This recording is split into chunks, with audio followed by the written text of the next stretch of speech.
The day Arya Mitchell discovered she was carrying Dante Valentino's child, she also discovered the truth. He'd orchestrated it. Every gentle touch, every whispered promise, every moment she thought she was falling in love, calculated. The Mafia boss who saved her dying mother hadn't just bought her body. He'd engineered a permanent claim. Now, standing in his marble bathroom with the positive test in her shaking hands, Arya faced an impossible reality. She could hate him. She could leave him. But she couldn't escape him. Not anymore. If you're intrigued by stories of power, passion, and impossible choices, stay with me until the end. Hit that like button and comment with your city so I can see how far this story travels. What? The Valentino estate didn't sleep, but it pretended to. At 3 in the morning, the silence was a performance. Expensive rugs muffling footsteps, thick walls containing secrets, marble hallways echoing nothing but the occasional click of a guard's radio. Arya had learned to move through this silence like a ghost. 5 months working as a maid here, and she'd perfected the art of being invisible. She pushed her cleaning cart down the west corridor, its wheels the only sound breaking the quiet. Her back ached. Her feet throbbed in the cheap shoes she couldn't afford to replace. The headache that had started at noon was now a steady pulse behind her eyes. But she had 4 more hours on this shift, then a 2-hour break, then another 6-hour shift at the hotel downtown. Sleep wasn't a luxury she could afford. The cart squeaked. She winced, slowing down as she approached the last door on the left. Dante Valentino's private office. She'd been told to clean it tonight, unusual since it was normally off limits. The head housekeeper, Mrs. Chen, had handed her the key with a strange look. "He requested you specifically," Mrs. Chen had said, her wrinkled face unreadable. "Don't touch anything on his desk. Don't open any drawers. In and out, understood?" Arya had nodded, taking the key with trembling fingers. In 5 months, she'd seen Dante Valentino exactly 3 times, always from a distance. Once getting out of a black sedan in the circular driveway, flanked by men in expensive suits. Once through a window, standing in the garden with his phone pressed to his ear, his expression carved from stone. Once passing through the main hall while she scrubbed the floor on her hands and knees, her face turned down, her heart hammering as his Italian leather shoes clicked past without pausing. She knew what he was. Everyone knew. The Valentino family didn't hide their power. They wore it like a second skin. Dante had inherited the empire at 26 when his father died under circumstances no one discussed. Now, at 30, he controlled half the city's underground operations and most of its legitimate businesses. Politicians took his calls. Police looked the other way. People who crossed him disappeared. Arya unlocked the office door, her hands steadier than her breathing. The room beyond was dark except for the city lights filtering through floor-to-ceiling windows. She flipped the switch, and warm light flooded the space. It was beautiful in a cold, masculine way. Dark wood panels, leather furniture, a massive desk that probably cost more than her mother's entire medical debt. Bookshelves lined with volumes that looked red, not decorative. A bar cart with crystal decanters, everything precise, controlled, expensive. She started with the windows, spraying glass cleaner and wiping in careful circles. Her reflection stared back, 23 years old but looking older. Dark circles under her eyes, brown hair pulled into a messy bun, thin frame swimming in a uniform 2 sizes too big. Nothing special. Nothing anyone would notice. That's what she told herself. That's what she needed to be. "You missed a spot." "It's in the same." Arya spun around, the cleaning bottle slipping from her fingers and hitting the floor with a plastic thud. Her heart launched into her throat. Dante Valentino stood in the doorway she'd left open, watching her with eyes the color of smoke.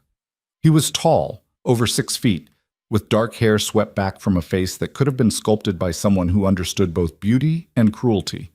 He wore black slacks and a white shirt with the sleeves rolled up, revealing forearms corded with muscle. No tie. Top button undone. I'm sorry, Mr. Valentino." Arya's voice came out strangled. She bent to retrieve the bottle, her hands shaking so badly she nearly dropped it again. "I didn't know you were here. Mrs. Chen said to clean your office. She gave me the key. I can come back." "Stay." The single word froze her in place. He stepped inside, closing the door behind him with a soft click that sounded like a cell locking. He moved to the bar cart, pouring 2 fingers of amber liquid into a crystal glass. "You're Arya Mitchell." Not a question, a statement. She nodded, not trusting her voice. 23 years old, started working here 5 months ago through a temp agency. You work 3 jobs, here, the Grandmont Hotel downtown, and weekend shifts at a diner on 5th Street. He took a slow sip of his drink, his gaze never leaving her. Your mother, Patricia Mitchell, was diagnosed with stage 3 ovarian cancer 8 months ago. The treatment she needs costs approximately $300,000. You have $62 in your checking account. The blood drained from Arya's face. How do you think I don't know everyone who works in my home? Dante set his glass down, the sound sharp in the quiet. You think I let strangers touch my things, breathe my air, without knowing everything about them? I don't understand. Her voice was barely a whisper. Why would you care about? Because I've been watching you. He said it casually, like commenting on the weather. For 3 months now, since the day you fainted in the South Hall and my head of security had to carry you to the servants' quarters. Arya remembered that day with burning shame. She'd been on hour 19 of a 22-hour shift between all 3 jobs. The world had just tilted, gone black. She'd woken up on a cot with Mrs. Chen pressing water to her lips and threatening to fire her if it happened again. I didn't mean to cause trouble, she said. It won't happen again. You work yourself to death. Dante picked up his glass again, swirling the liquid. 70, 80 hours a week. You eat 1 meal a day if you're lucky. You sleep 4 hours a night. Your shoes have holes in them. Your uniform is falling apart. And still, it's not enough, is it? The medical bills keep growing. Your mother's time keeps running out. Tears burned behind Arya's eyes. She blinked them back furiously. I don't need your pity. Good, because I'm not offering it. He drained his glass and set it down with finality. I'm offering you a deal. Something in his tone made her skin prickle with warning. What kind of deal? Come work for me, exclusively. I'll pay off your mother's medical debt, every cent. I'll arrange for her to receive treatment at the best cancer center in the country, under the best specialists. Money will never be an obstacle to her care again. Arya's heart stopped, then started again with painful force. In exchange for what? You. He said it simply, his gray eyes locked on hers.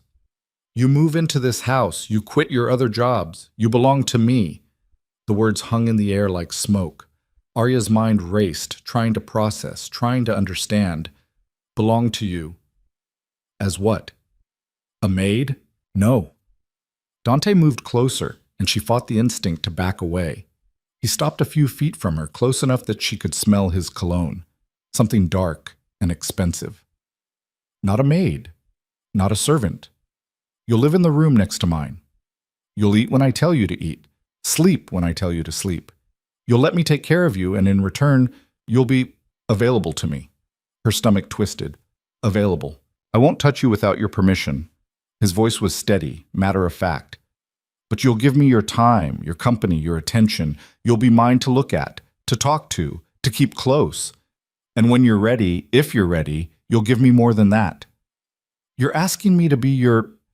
She couldn't even say the word. I'm asking you to let me keep you. He tilted his head slightly, studying her reaction. The terms are non-negotiable. You agree, your mother gets treated tomorrow. The debt disappears. You get to stop running yourself into an early grave. All you have to do is say yes. Arya's breath came in short, shallow gasps. This was insane. He was insane. She should run, scream, grab her cart, and get as far from this man as possible. But her mother's face swam in her mind. Her mother, who'd raised her alone after her father walked out. Her mother, who'd worked 2 jobs to put Arya through community college. Her mother who was dying because they couldn't afford the treatment that would save her life. Why? The question came out broken. Why me? You could have anyone. Women who are beautiful, sophisticated, who belong in your world. I don't want them. Dante's expression didn't change. I want you. But why? For the first time, something flickered in his eyes. Something she couldn't read. Because when you fainted in my hallway, you apologized before you even opened your eyes. Because you work 3 jobs and still smile at the other staff when you pass them. Because you're killing yourself to save someone you love, and you don't expect anything from anyone. He paused. Because you're real. And in my world, real is fucking rare. Arya's hands were shaking so badly she had to clench them into fists. This is crazy. Yes? I don't even know you. You will? I can't just. This is my life. I can't just give it away. You're not giving it away. His voice hardened slightly. You're trading it for your mother's life. That's a trade most people would make without hesitation. He was right. She knew he was right, and she hated him for it. How long? She whispered. How long what? How long would I have to belong to you? Dante considered this. As long as it takes. That's not an answer. It's the only one I have. He reached into his pocket and pulled out a business card, holding it out to her. You have 24 hours to decide. Call the number on this card and say yes or say no. Either way, you keep your job here as a maid. Your mother's care continues at its current pace. Nothing changes except your knowledge that you had a choice. Arya took the card with numb fingers. It was heavy, expensive cardstock with a single phone number embossed in black. 24 hours, Dante repeated. He moved past her toward the door, and she caught his scent again, leather and smoke and something darker. He paused with his hand on the doorknob. For what it's worth, Arya, I'll take care of you. That's not a threat. It's a promise. Then he was gone, the door clicking shut behind him, leaving her alone in his office with a cleaning cart, a business card, and an impossible decision. Arya didn't sleep that night. She finished her shift at the estate in a daze, her mind replaying the conversation over and over. She went to the hotel, cleaned rooms on autopilot while the card burned in her pocket. She took the bus to the hospital during her break and sat beside her mother's bed, watching her sleep. Patricia Mitchell looked small under the thin hospital blanket. Too small. The cancer was eating her alive, and the treatments they could afford were barely slowing it down.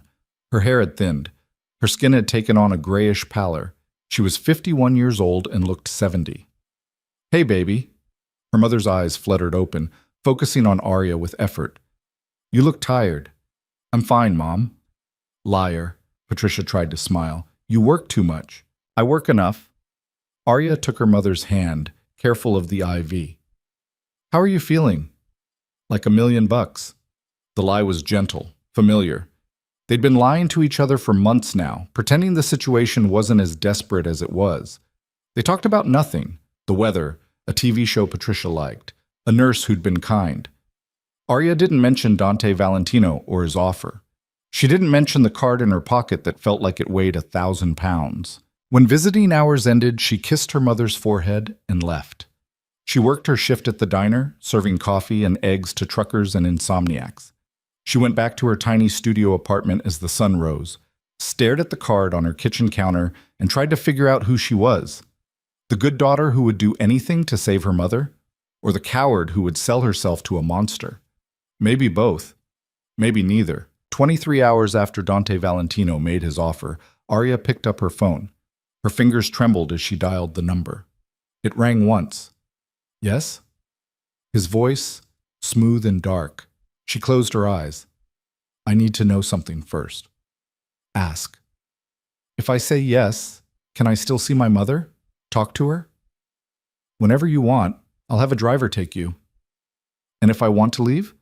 After she's better, if I want to walk away? Silence stretched for several seconds. Then, we'll discuss that when the time comes. Not a yes, not a no. Arya's throat tightened. That's not fair. No, Dante agreed. It's not. But fairness is a luxury, Arya. And right now, you're out of luxuries. She thought about her mother's gray skin, the unpaid bills stacked on her counter, the bone-deep exhaustion that never went away. The slow, grinding certainty that no matter how hard she worked, it would never be enough. Okay, she whispered. Okay, what? I'll do it. I'll belong to you. Say it clearly. I need to hear you choose this. Anger flared in her chest, hot and bright. But she swallowed it down and spoke the words that would change everything. I choose to accept your offer, Dante. I'll move into your house. I'll let you take care of me. I'll be yours. Good girl. The approval in his voice made her skin flush with something she didn't want to name. Pack your things. I'm sending a car in 2 hours. Someone will handle notifying your landlord and your other employers. Wait, today? I need time to... 2 hours, Arya. Your mother's first treatment at Rosewood Cancer Center is scheduled for tomorrow morning. I suggest you use your time to call her and explain." The line went dead. Arya stood in her apartment, phone pressed to her ear, listening to silence. Then she lowered it slowly and looked around at her life. A studio apartment with water-stained walls, furniture from thrift stores, a mattress on the floor. Nothing that mattered except the photos of her mother taped to the mirror. She had just sold herself. And the worst part was the relief flooding through her veins. Relief that she could finally stop running, stop fighting, stop pretending she could fix this alone. 2 hours later, she stood on the curb with a single duffel bag as a black sedan pulled up. The driver got out, a broad-shouldered man in a dark suit who introduced himself as Marco, and opened the rear door without meeting her eyes. The drive to the Valentino estate took 20 minutes. Marco didn't speak. Arya watched the city blur past, her heart beating faster with each mile. When they pulled through the iron gates and up the long driveway, the house looked different than it had when she'd scrubbed its floors. It looked like a prison made of marble and money. Mrs. Chen met her at the entrance, her expression carefully neutral. "Miss Mitchell, welcome. I'll show you to your room."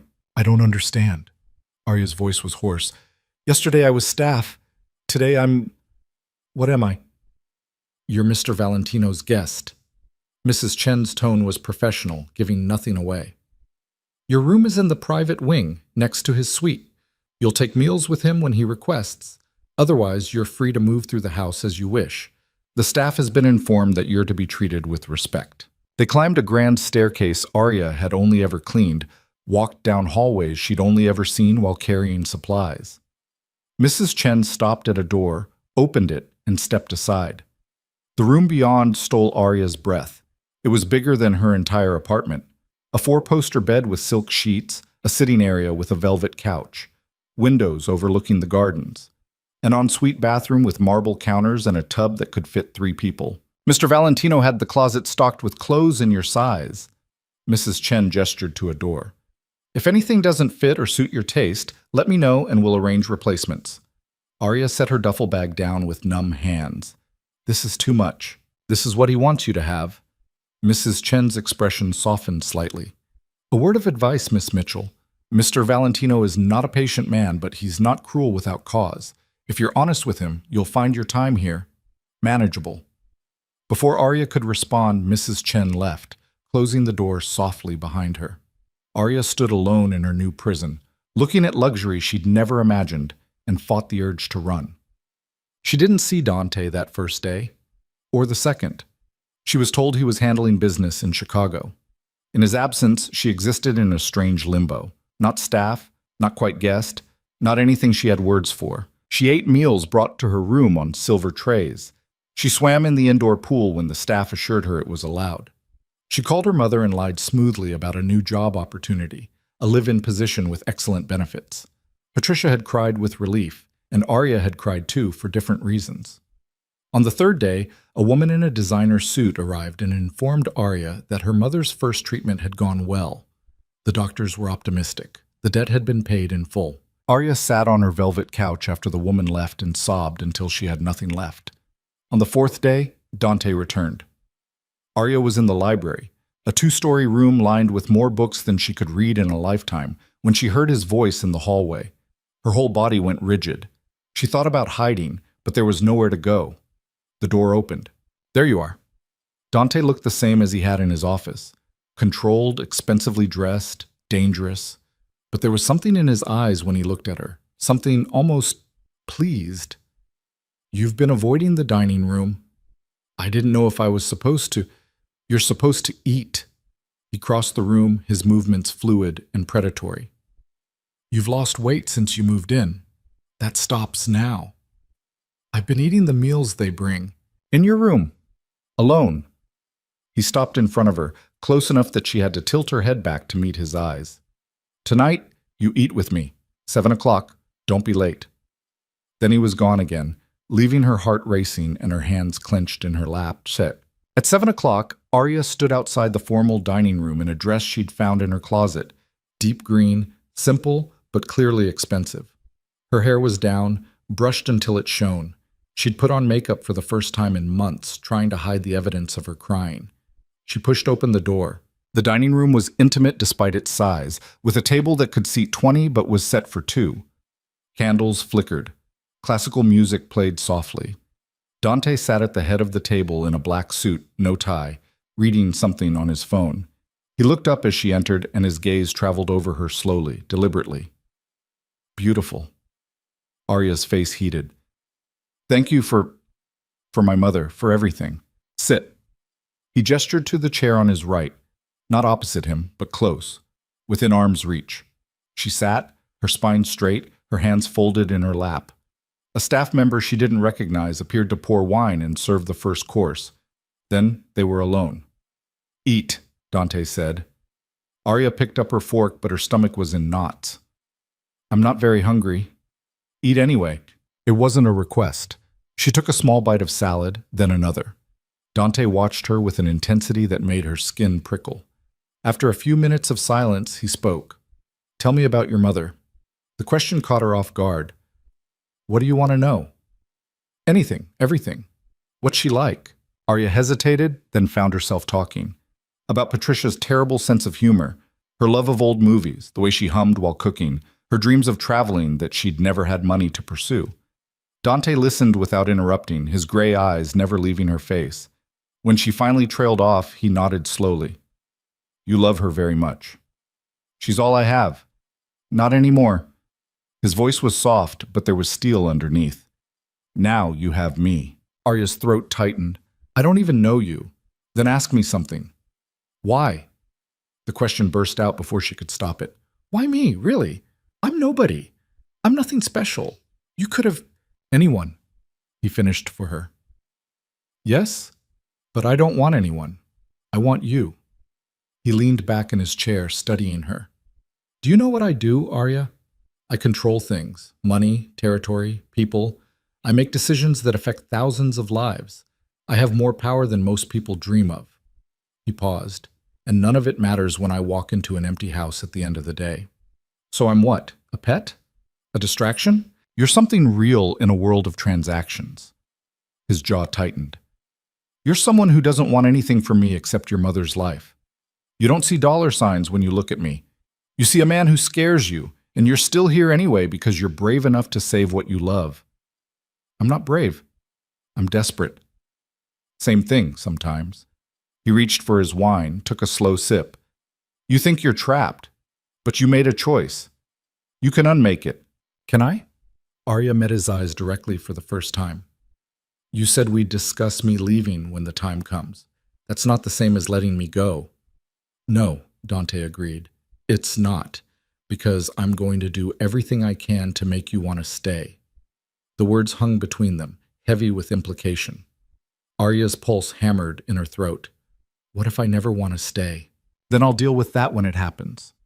He set his glass down with a soft clink. But I don't think that's how this ends, Arya. I think you're going to surprise yourself. She wanted to argue, wanted to tell him he was wrong, that she'd never choose this, never choose him. But the words stuck in her throat, because part of her, a small traitorous part, wondered if he might be right. They finished dinner in silence. When the plates were cleared, Dante stood and offered his hand. Walk with me. It wasn't a question, but Arya took his hand anyway. His palm was warm, his grip careful. He led her through the house to the back terrace, where the garden spread out under a full moon. I have rules, he said, as they walked down a stone path. Not many, but they're non-negotiable. Arya's stomach tightened. What kind of rules? You eat 3 meals a day. If I think you're not eating enough, I'll feed you myself. His tone was casual, but she heard the threat underneath. You sleep at least 7 hours a night. You see your mother whenever you want, but Marco drives you. You don't leave the estate alone without telling me where you're going. That sounds like I'm a prisoner. You're protected. There's a difference. He stopped walking, turning to face her. I have enemies, Arya. People who would hurt you to get to me. As long as you're mine, you're a target. I won't apologize for keeping you safe. I never asked for this. No. You asked to save your mother. This is the price. His hand came up, his fingers brushing her cheek so gently it made her shiver. I know it's not fair. I know you didn't want this. But I'm a selfish man, and I'm keeping you anyway. Arya's breath caught. And if I say no, If I try to leave right now, I'd let you walk to the gates? His thumb traced her jaw. But I'd also know your mother's next treatment is in 2 weeks, and I'd wonder how you'd pay for it without me. Rage and helplessness flooded through her in equal measure. You're a bastard. Yes, no shame, no apology. But I'm a bastard who will give you everything you need, shelter, safety, your mother's life. All you have to do is let me. Let you what? Keep you. His gray eyes held hers, dark with something she couldn't name. Let me take care of you. Let me look at you and know you're mine. And eventually, when you're ready, let me touch you. Her heart hammered against her ribs. I'll never be ready. We'll see. He dropped his hand, stepping back. It's late. You should sleep. He walked her back to her room, his hand resting lightly on the small of her back. At her door, he paused. Arya. She looked up at him, this man who owned her life now, and waited. Thank you, he said quietly, for giving me this, for trusting me with it. Before she could respond, he turned and walked away, disappearing into his own room next door. Arya stood in her doorway for a long moment, then went inside and locked herself in. She'd sold herself to a monster, and the terrifying part was how gentle he'd been about it. Days blurred into weeks. Dante was often gone. Business trips, meetings, things he never explained and she never asked about. When he was home, they fell into a routine. Dinner together every night, walks in the garden, conversations that felt too intimate for strangers but too careful for anything else. He was true to his word about the rules. If she skipped breakfast, he'd appear in her room with a tray and watch her eat every bite. If she looked tired, he'd send her to bed like she was a child. If she wanted to visit her mother, Marco would have the car ready in minutes. Patricia was improving. The treatments at Rosewood were working. She had color in her cheeks again, energy in her voice. She asked about Arya's new job with bright curiosity, and Arya lied with a smile, describing a rich family who needed help with their home, a generous salary, comfortable living arrangements. Her mother never questioned why Arya suddenly had designer clothes, or why a driver waited outside during visits. She was too grateful, too focused on getting better. And Arya let her believe the lie because the truth, that her daughter had sold herself to a criminal, would break her. Dante didn't touch her, not beyond the occasional brush of fingers, the hand at her back, the thumb across her cheek. He watched her constantly with those storm-gray eyes, like he was memorizing every detail. Sometimes she'd catch him staring and he wouldn't look away, wouldn't pretend, wouldn't apologize. He just watched her like she was something precious he was afraid might disappear. It should have felt threatening. Instead, it felt like drowning slowly in warm water. One night, 6 weeks after she'd moved in, Arya woke to the sound of someone screaming. She bolted upright, heart pounding, disoriented in the darkness. The sound came again, a man's voice, raw with pain or terror. It was coming from Dante's room. She should have stayed in bed, should have pulled the covers over her head and pretended she heard nothing. Instead, she found herself at his door, her hand hovering over the knob. The screaming had stopped. Now there was only harsh breathing, the sound of someone fighting for control. Arya opened the door. Dante's room was dark except for the moonlight through the windows. He sat on the edge of his bed, his head in his hands, his shoulders heaving. He wore only pajama pants, and in the dim light she could see scars crossing his back, thick, raised lines that looked like they'd been made with something sharp. Dante? Her voice was barely a whisper. His head snapped up. Even in the darkness, she could see the wildness in his eyes, the way his hands shook. Get out! You were screaming, I said get out, Arya. She should have listened. Instead, she stepped inside and closed the door behind her. Are you okay? Do I look okay? His voice was harsh, broken. Leave. Now. No. She didn't know where the bravery came from. Maybe it wasn't bravery at all.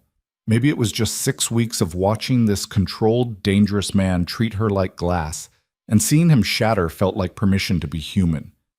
What happened? A nightmare. It's nothing. It's not nothing. She moved closer, slowly, like approaching a wounded animal. Do you have them often? He laughed, the sound bitter. Every night, sometimes multiple times. It's part of the job description. What job? Being a monster?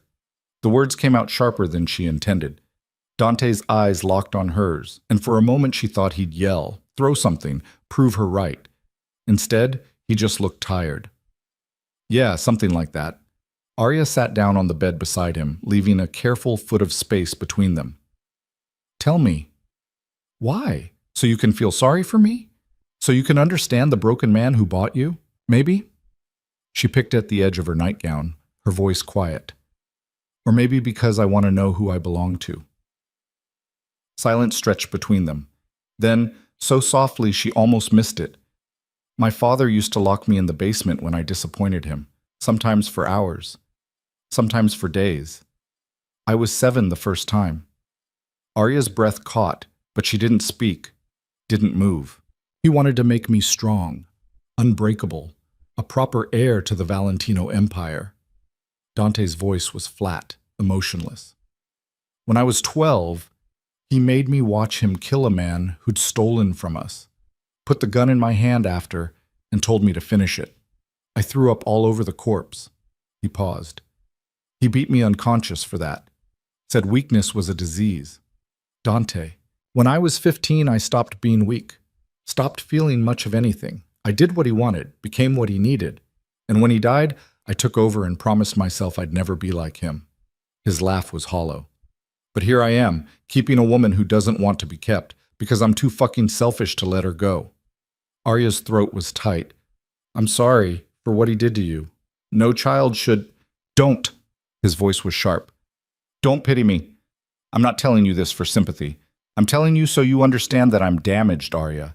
I don't know how to want something without taking it. I don't know how to care about someone without controlling them. It's all I know.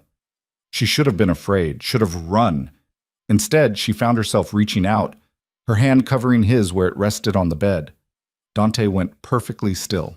You're not your father, Arya said quietly. You could have forced me into your bed the first night. You haven't. You could have isolated me completely from my mother. You haven't. You're trying to be better than him, even if you don't see it. I bought you. His voice was raw.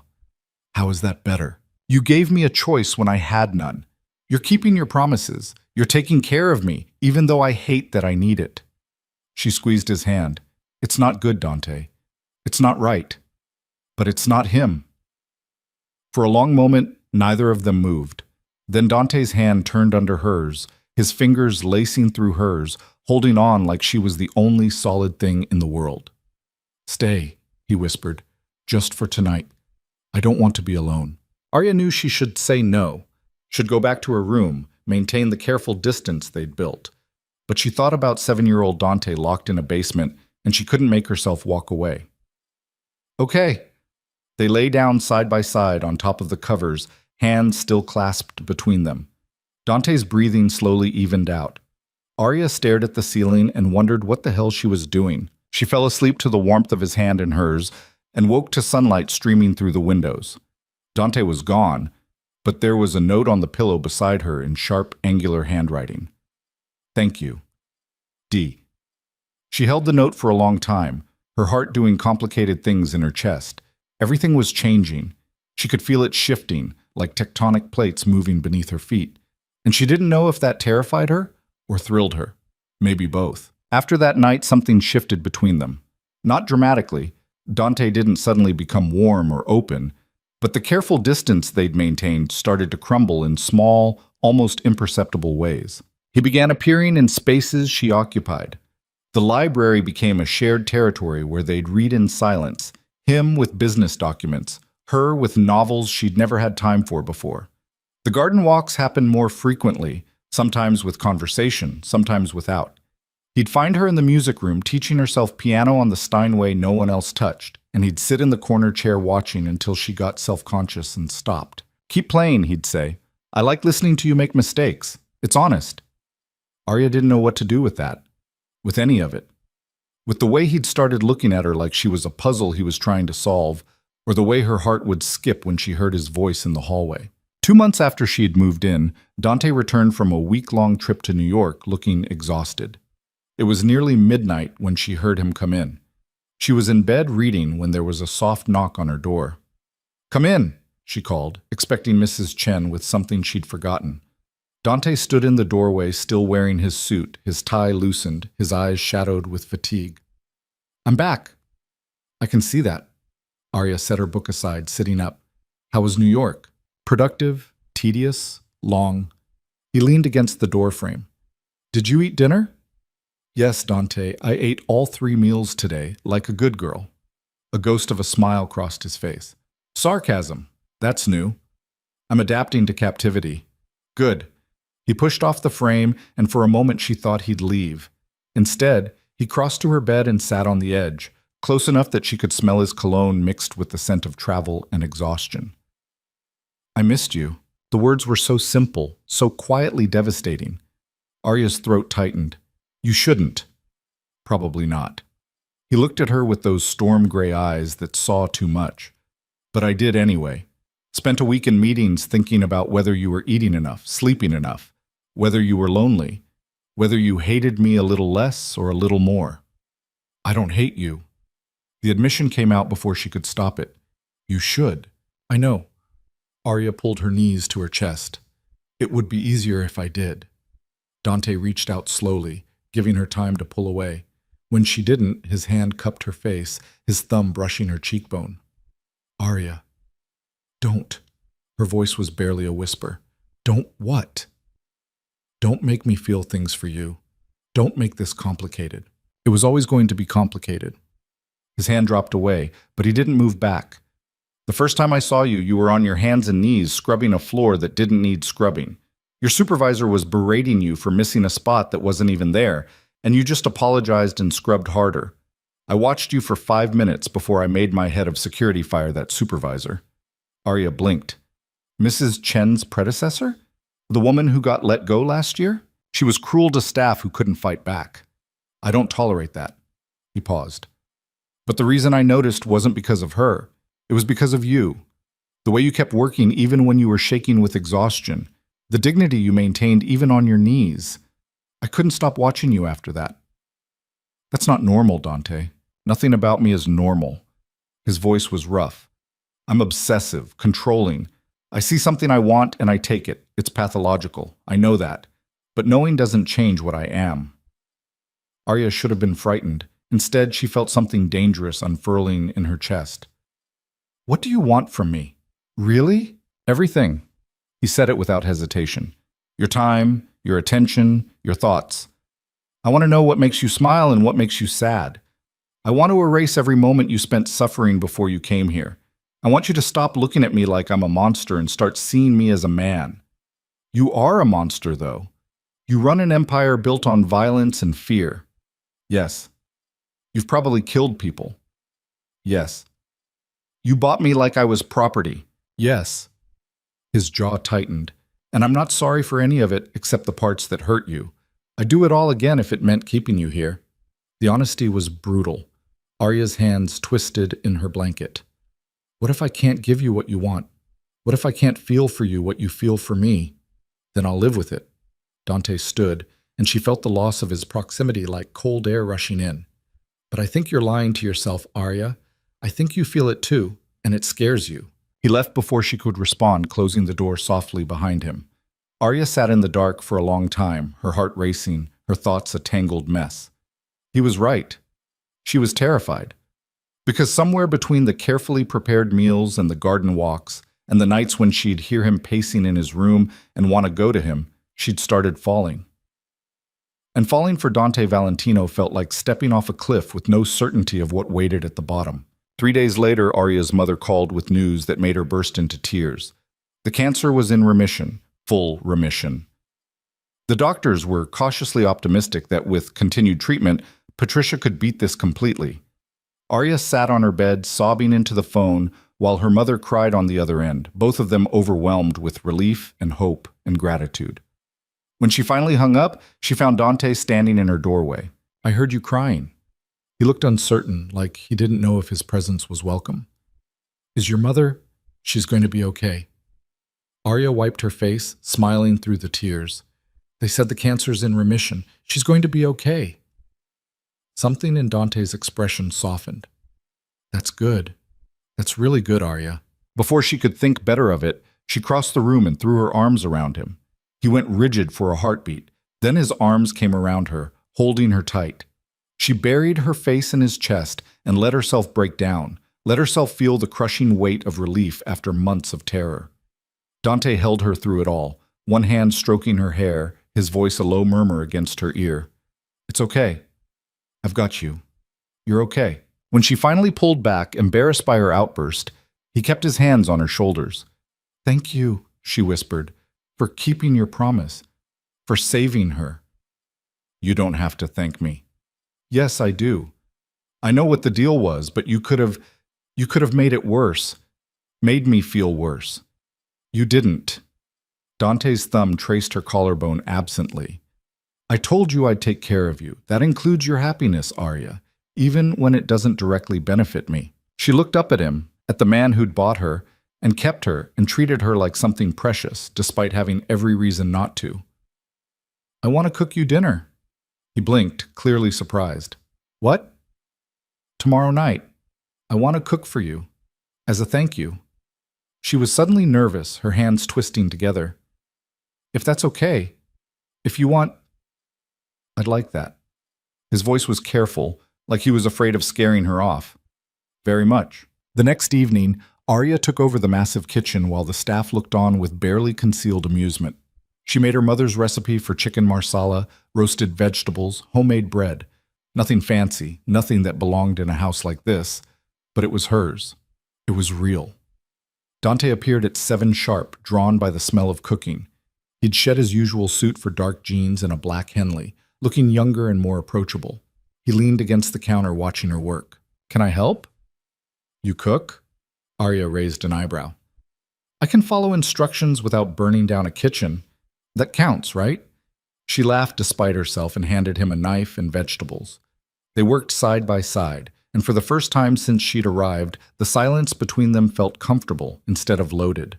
Over dinner, Dante asked about her childhood. She told him about growing up in a small apartment with a single mother who worked herself to the bone but still found time for bedtime stories. About community college classes she'd loved but never finished when money got tight. About dreams of becoming a teacher that had gotten buried under the weight of survival. "You could still do that," Dante said. "Go back to school, finish your degree." Arya shook her head. "That life doesn't exist for me anymore." "Why not?" "Because I'm here. Because I belong to you, because I can't exactly put mistress to a mafia boss on a teaching resume." Dante's expression darkened. "You're not my mistress."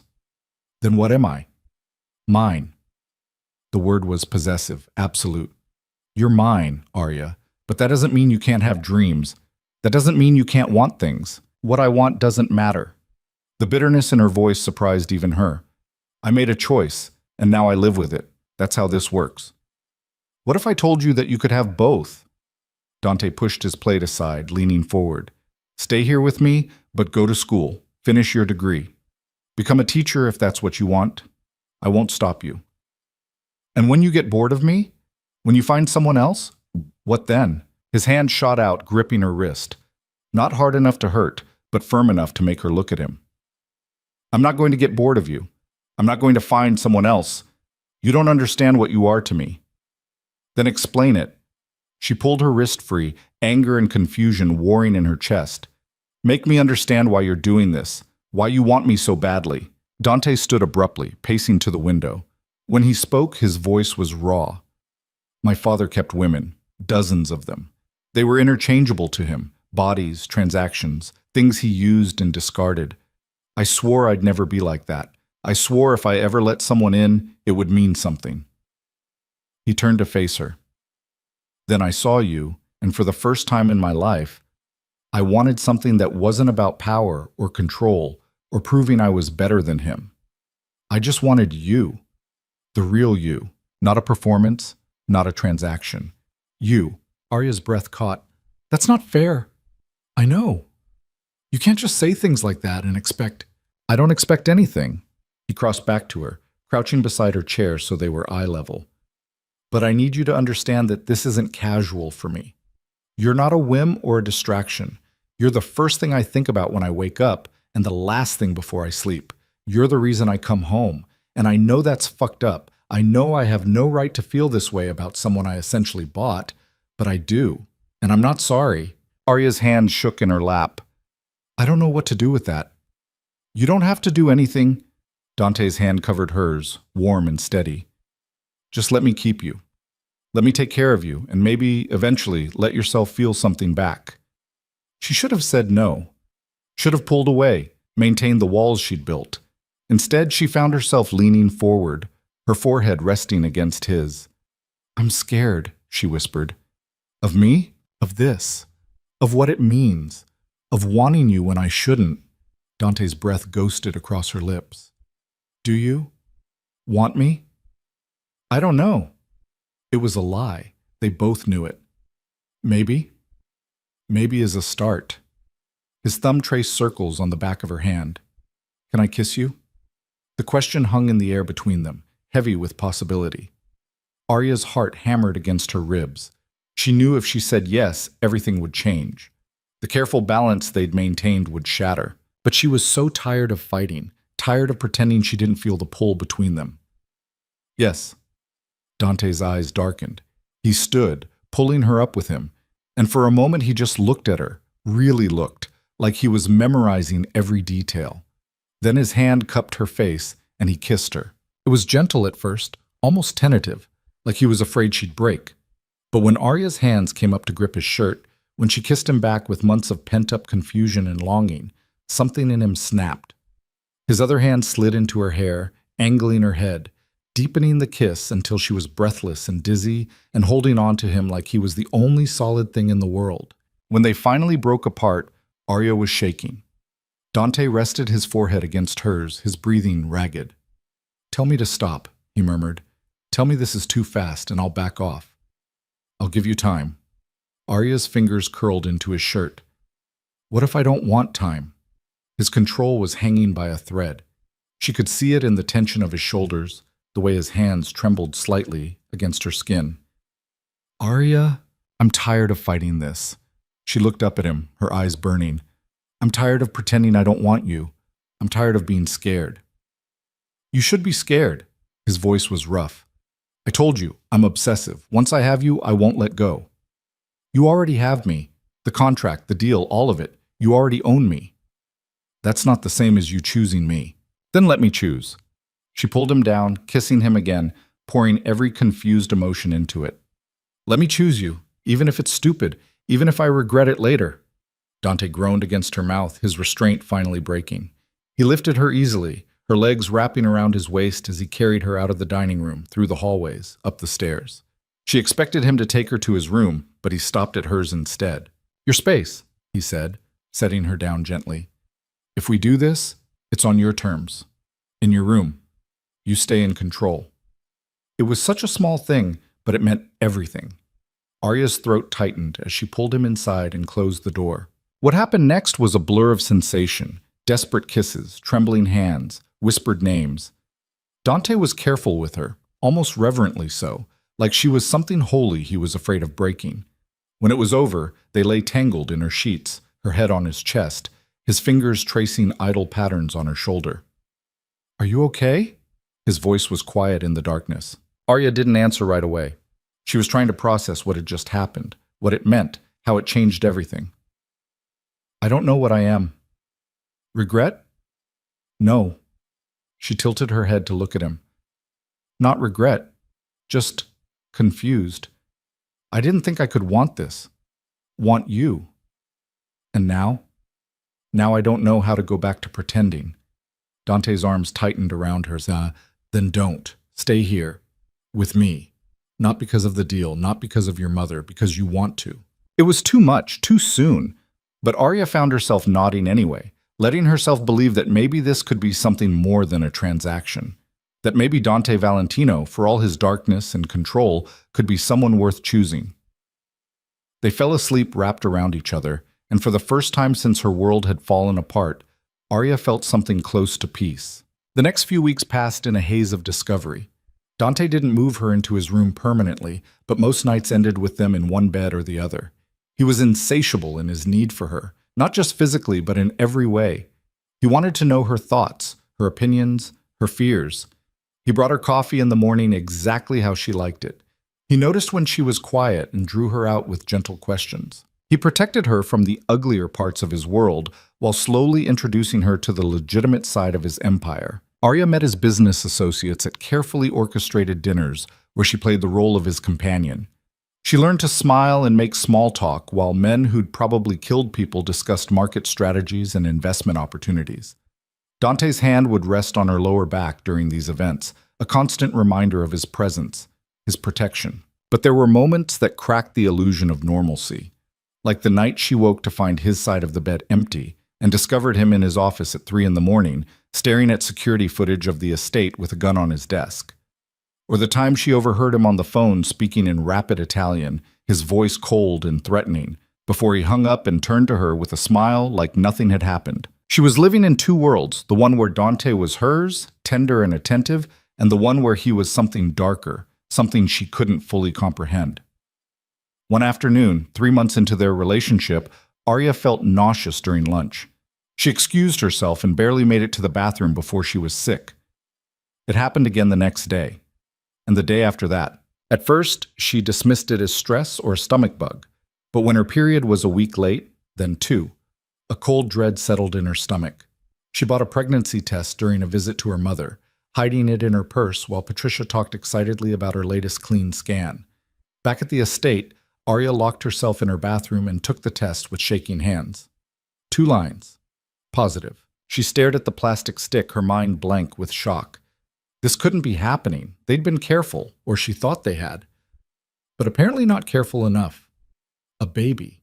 She was carrying Dante Valentino's baby. The realization hit her like a physical blow. She slid down the bathroom wall, the test clutched in her hand, and tried to breathe through the panic. What was she supposed to do?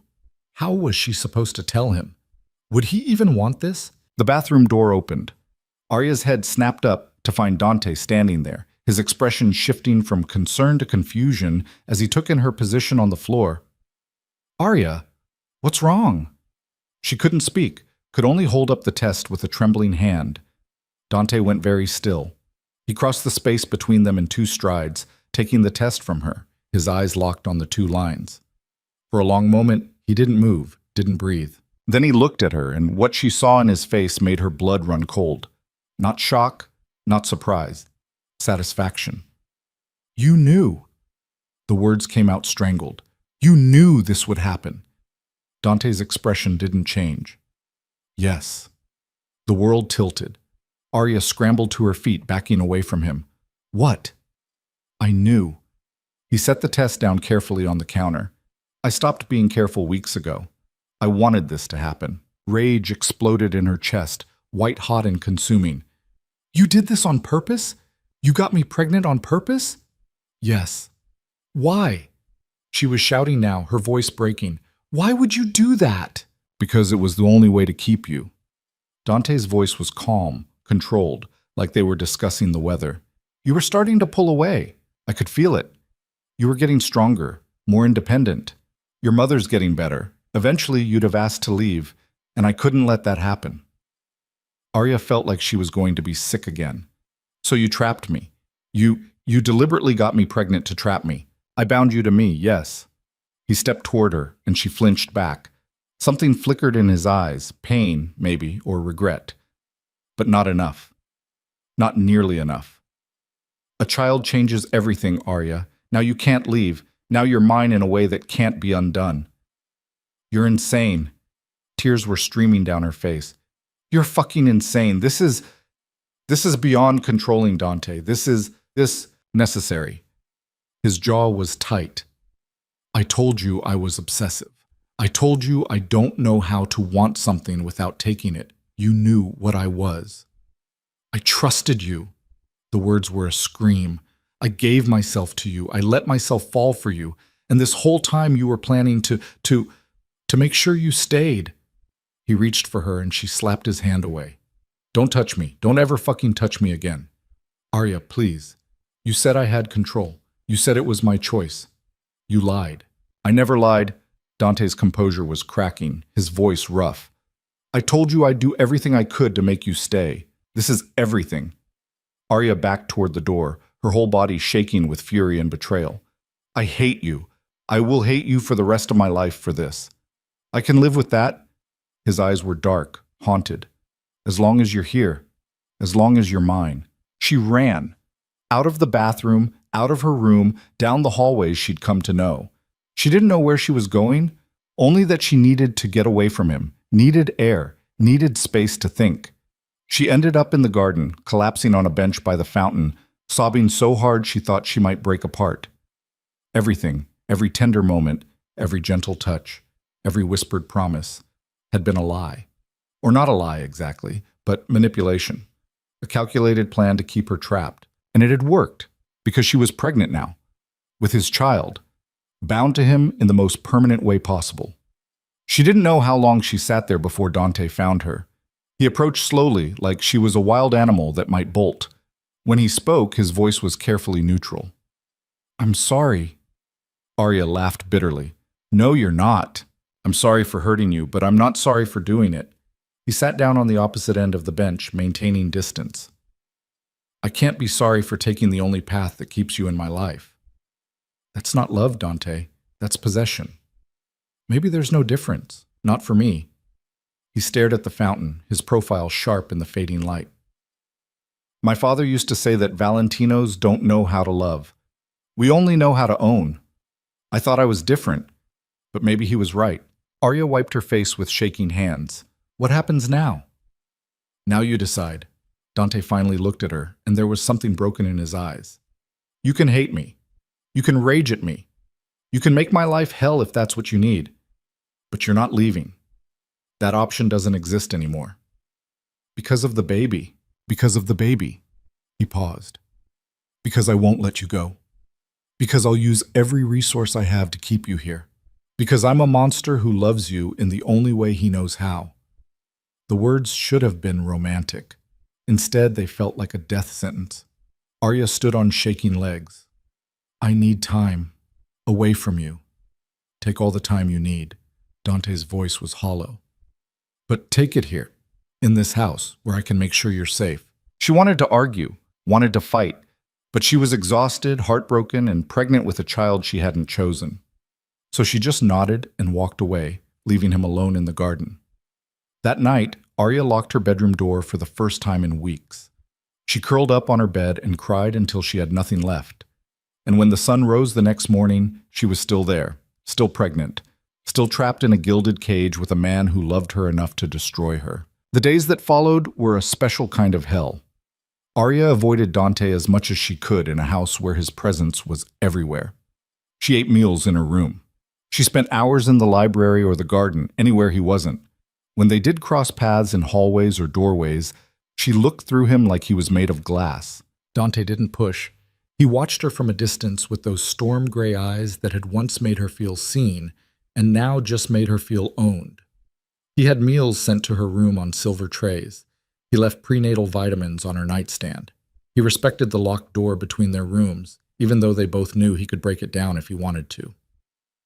The silence between them was louder than any argument could have been. 2 weeks after the revelation, Arya woke up nauseous and dizzy. She barely made it to the bathroom before she was sick, her body rejecting everything she'd tried to eat the night before. She was on the cold tile floor, shaking and miserable, when she heard footsteps. Dante appeared in the doorway. He must have heard her through the walls. For a moment, they just stared at each other. Then he crossed to her, pulled her hair back gently, and held it while she was sick again. "Don't," Arya said weakly when she could speak. "I don't want your help." "I know." He didn't let go. "But you're getting it anyway."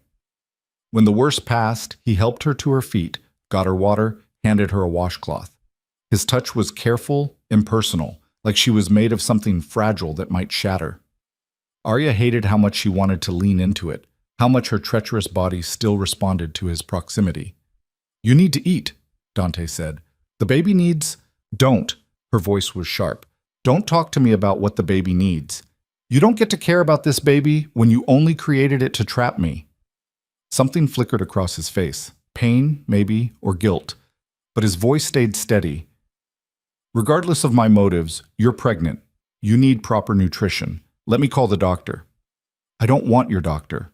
"Then I'll find one you do want." He was using that calm, controlled tone that made her want to scream. "But you're seeing someone. Today. That's not negotiable." Arya was too tired to fight. She nodded, slumping against the sink. Dante left without another word, and she heard him making calls from his room, his voice low and authoritative. Within 2 hours, a woman arrived at the estate. Dr. Sarah Chen, no relation to Mrs. Chen apparently, was in her 40s with kind eyes and a no-nonsense demeanor. She examined Arya thoroughly, asked questions about her symptoms, and took blood samples. "You're about 8 weeks along," Dr. Chen said, making notes on her tablet. "The nausea should ease up in the next few weeks. In the meantime, try eating small amounts throughout the day instead of large meals. Crackers before you get out of bed can help.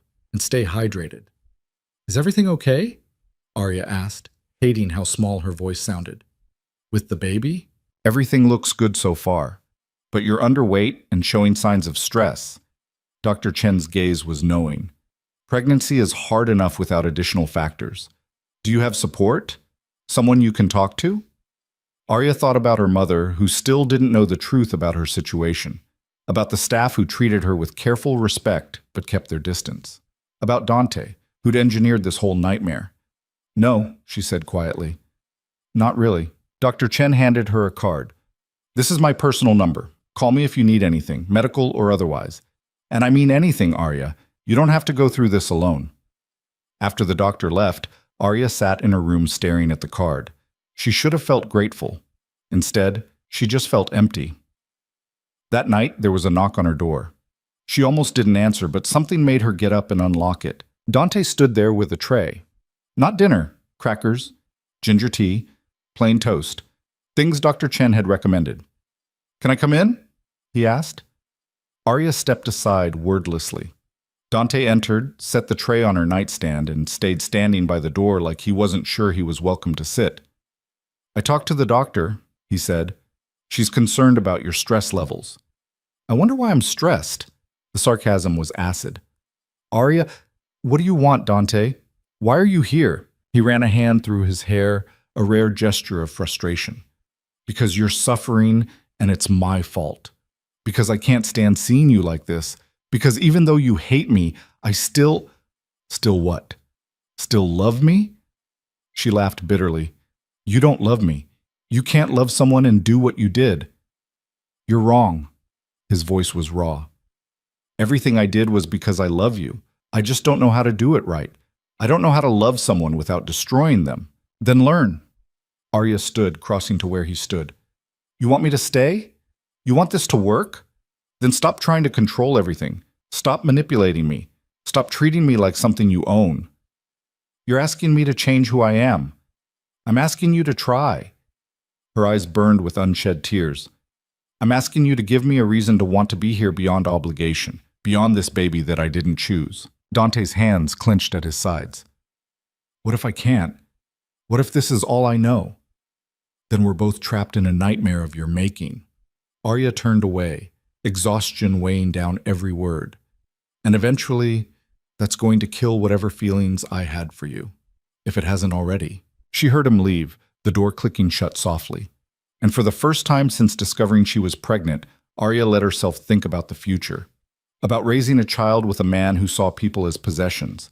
About teaching her son or daughter what love was supposed to look like when she was living proof of what it wasn't. The thought terrified her. Over the next few weeks, something strange started happening. Dante began pulling back. Not completely. He still left food for her, still checked that she was eating, still kept his distance when she needed space. But he stopped trying to justify what he'd done, stopped making excuses. He just existed in the same space as her, quiet and present, like he was waiting for something. Arya found herself watching him when she thought he wasn't looking, noticing the shadows under his eyes that suggested he wasn't sleeping. The way his hands would flex like he wanted to reach for her but stopped himself. The careful way he moved around her, like he was afraid one wrong step would make her break completely. One night, she heard him screaming again. The nightmares that had quieted while they were together had come back with a vengeance. She lay in bed listening to his distress through the wall, her hands pressed to her still flat stomach, torn between anger and something dangerously close to sympathy. She made it 10 minutes before she couldn't stand it anymore. Arya found him the same way she had months ago, sitting on the edge of his bed, head in his hands, shaking. But this time when she entered, he didn't tell her to leave. He just looked at her with such raw devastation that her breath caught. "I'm breaking you," he said hoarsely. I can see it. Every day you look a little more hollow, and it's my fault. Yes. She didn't sugarcoat it. It is your fault. I don't know how to fix it. You can't fix it. Arya stayed by the door, maintaining distance. You can't undo what you did, but you can decide what you do next. What do you want me to do? She thought about it, really thought about it. I want honesty. No more manipulation, no more schemes. If you want me here, you have to let me choose it every day. And some days I'm going to choose to hate you. Some days I'm going to choose to be so angry I can't stand to look at you. Can you live with that? Dante's jaw tightened. If it means you stay, yes. I'm not staying for you. Her hand went to her stomach. I'm staying for this baby, because they deserve better than growing up with separated parents in a custody battle. Because despite everything, I think you might actually be able to love them the right way, even if you can't love me the right way. The words seemed to hit him like physical blows. I do love you the right way. I just showed it wrong. That's not how it works, Dante. Arya's voice was tired. Love isn't just feeling something. It's action. It's choice. It's putting someone else's well-being above your own wants. You chose to trap me. That's not love. That's possession. Then teach me. He stood, taking a tentative step toward her. Teach me the difference. I'll learn. I'll do whatever it takes. I can't teach you how to be a decent human being. That's not my job. Then what is your job? In this mess we're in, what do you want your role to be? Arya considered. I want to be your equal, not your prisoner, not your possession. If we're going to raise this child together, we do it as partners. That means I get a say in decisions. It means you don't make choices for me without my input. It means you respect when I say no. Okay. She blinked. Okay. Okay. Dante's voice was firm. Equal partners. You want something, you tell me. You disagree with me, you say so. You need space, I give it to you. No manipulation, no schemes, just honesty. You're saying that now, but I mean it, Arya. He closed the distance between them slowly. I fucked up. I know that. I destroyed your trust, and I'm going to spend the rest of my life rebuilding it. But I can't do that if you've already given up on me. I have given up on you. The words were cruel, but necessary. The man I thought I was falling for doesn't exist. He was a performance to keep me compliant. Pain flashed across Dante's face. That's not true. Everything I showed you was real. I also planned the pregnancy. Both things can be true. That doesn't make it better. I know. He reached for her hand slowly, giving her time to pull away. When she didn't, his fingers intertwined with hers. But I'm asking for a chance anyway. Not to go back to what we had. We can't. But to build something new, something real. Arya looked down at their joined hands. She should pull away, should maintain her anger, her distance. But she was tired. So tired of fighting, of hating, of carrying this rage that was eating her alive. I don't forgive you, she said quietly. I don't expect you to. And I don't trust you. I'll earn it back. You might never earn it back. Then I'll spend my life trying. His thumb traced circles on her palm. I know I don't deserve another chance, but our baby deserves parents who can stand to be in the same room, who can work together, who can show them what partnership looks like even if we can't show them what love looks like. He was right, and she hated it. Hated that even now, even after everything, he could find the exact right words to make her stay. Fine, Arya pulled her hand back. We try, but on my terms. We sleep in separate rooms. We're not together like that anymore. We're co-parents. Nothing more. Dante's expression tightened, but he nodded.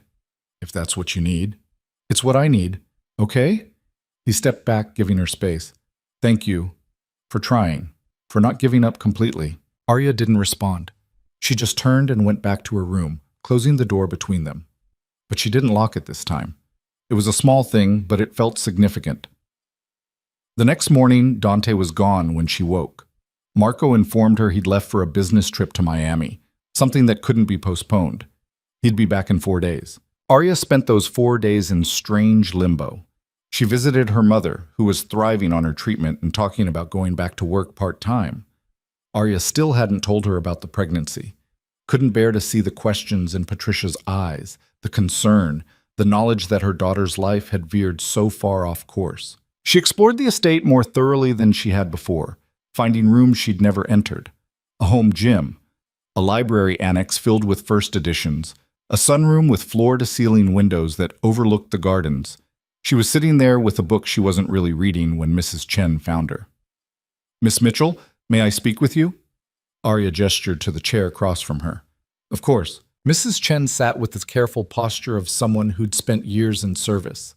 "I wanted to check on you. The staff has noticed you seem troubled." That's one way to put it. "Mr. Valentino is a complicated man." Mrs. Chen's voice was careful. "I've worked for this family for 20 years. I knew his father. Dante is nothing like him. Everyone keeps saying that, because it's true." The older woman leaned forward slightly. "Antonio Valentino was cruel for cruelty's sake. He enjoyed causing pain. Dante causes pain because he doesn't know how not to. There's a difference." "Is there?" Arya set her book aside.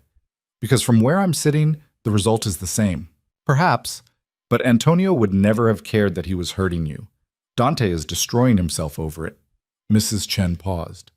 "I'm not excusing what he did, but I've watched him these past weeks. He's trying. In his broken way, he's trying." "Why are you telling me this?" "Because you're going to have his child, and that child deserves parents who can find a way forward. I'm not saying you need to forgive him. I'm saying you might need to understand him." After Mrs. Chen left, Arya sat with those words. Understanding didn't equal forgiveness, but maybe it was a step toward something, toward coexistence, if nothing else. When Dante returned from Miami, he looked exhausted. Arya was in the library when he found her, and for a moment they just looked at each other across the space. "How was your trip?" she asked, trying for neutral. "Productive, tiring." He stayed by the door. "How are you feeling?" "The nausea is better. Dr. Chen was right about the crackers." "Good. That's good." Awkward silence stretched between them. "I brought you something." He held out a small box. Arya took it warily, opening it to find a delicate silver bracelet with a single charm, a tiny book. "You mentioned once that you loved reading as a kid," Dante said, "that it was an escape when things were hard. I thought, I don't know, I saw it and thought of you." It was such a simple gesture. Nothing extravagant, nothing manipulative. Just a small acknowledgement that he'd listened to her, remembered something she'd said. Arya's throat tightened. "Thank you. Can I—" He gestured to the couch where she sat. "Can I sit with you? I won't talk. I just want to be near you." She should say no, should maintain the distance, the boundaries. But she found herself nodding. Dante sat on the opposite end of the couch, pulled out his phone, and started going through emails. Arya went back to her book. They existed in the same space, not touching, not talking, just breathing the same air. It wasn't forgiveness, it wasn't reconciliation, but it was something. Over the following weeks, they developed a new rhythm. Breakfast together, where they discussed logistics, doctor's appointments, estate business, her mother's progress. Dante started asking her opinion on things, actually listening when she disagreed with him. He stopped making unilateral decisions about her life and started presenting options, letting her choose. It was strange, learning to navigate this new dynamic. Sometimes Arya could almost forget what he'd done, could almost see glimpses of the man she'd been falling for. Then she'd remember the pregnancy test, the satisfaction in his eyes, and the anger would come roaring back. One evening, they were having dinner when Dante's phone rang. He glanced at it, his expression darkening. "I need to take this." He stood, stepping away. Arya heard him speaking in rapid Italian, his voice hard and cold in a way it never was with her anymore. When he returned, his face was carefully blank. "I have to handle something. Tonight." "What kind of something?" He hesitated. "The kind you're better off not knowing about." "Partners, remember?" "Honesty." Dante's jaw tightened. "Someone stole from me. A significant amount of money. I need to make an example or it'll happen again." The implications hung heavy in the air. "You're going to kill someone." "I'm going to handle a business problem." "That's not an answer." "It's the only answer you're getting." His voice was firm. "This is my world, Arya. The parts I can keep you away from, I will. This is one of them." She wanted to argue. wanted to demand full transparency. But looking at him, at the hardness in his eyes, the set of his shoulders, she realized this was a line he wouldn't cross. Some parts of his life would always be dark spaces she couldn't enter. Fine, she stood. But don't come to me afterward expecting comfort. Don't expect me to absolve you. I don't expect anything. Dante moved toward the door, then paused. Lock your door tonight. Marco will be outside your room. If anything happens, if anything feels wrong, you go to him immediately. Nothing's going to happen. Lock your door, Arya. His voice was steel. Promise me. The fear in his eyes made her stomach clench. I promise. He left without another word. Arya sat alone in the dining room, her hand unconsciously going to her stomach where their child was growing. What kind of world was she bringing this baby into? What kind of father would Dante be when half his life existed in shadows she couldn't see? That night, she locked her door as promised and lay awake listening to the silence of the house. Dante didn't return until nearly dawn. She heard him moving in his room, heard the shower run for a long time, heard the heavy silence that followed. In the morning, he looked hollow. There was something in his eyes that made her think of the nightmares, the screaming, the little boy locked in basements. Whatever he'd done, it had cost him something. They didn't talk about it. Dante went back to being carefully gentle with her, and Arya pretended not to notice the shadows that clung to him like smoke. At her next doctor's appointment, they found out the baby's sex. Arya had asked Dante if he wanted to come, and after a long pause, he'd nodded. They sat in the exam room while Dr. Chen moved the ultrasound wand over Arya's barely showing stomach. The heartbeat filled the room, fast and strong and impossibly real. There's your baby. Dr. Chen pointed to the screen. See the head, the body. Everything looks perfect. Arya stared at the tiny form on the monitor, tears pricking her eyes. That was her baby. Real and growing and depending on her to protect it. Do you want to know the sex? Dr. Chen asked. Arya looked at Dante. He was staring at the screen like he'd never seen anything like it, his hand gripping the chair arm white-knuckled. Yes, Arya said softly. We want to know. It's a girl. Dr. Chen smiled. Congratulations. A girl. Arya was going to have a daughter. She looked at Dante and saw something break open in his expression, wonder and terror, and something so raw it hurt to witness. A girl, he repeated, his voice barely a whisper. We're having a daughter.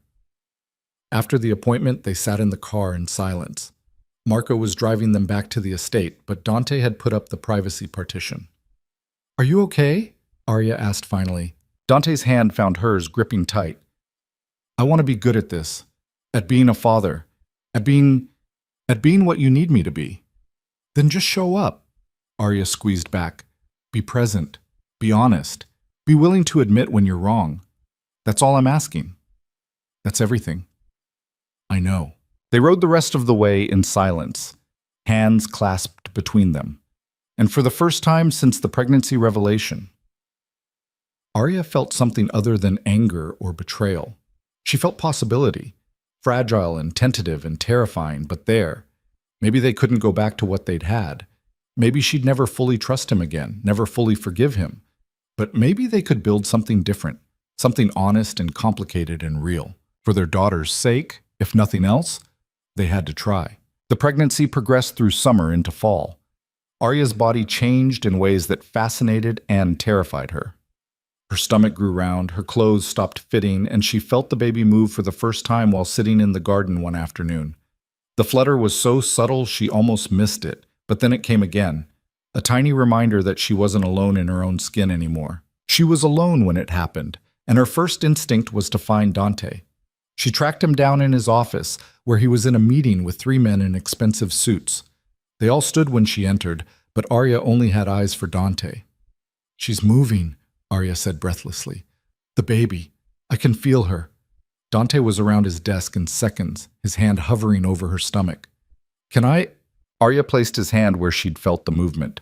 They stood there frozen, waiting.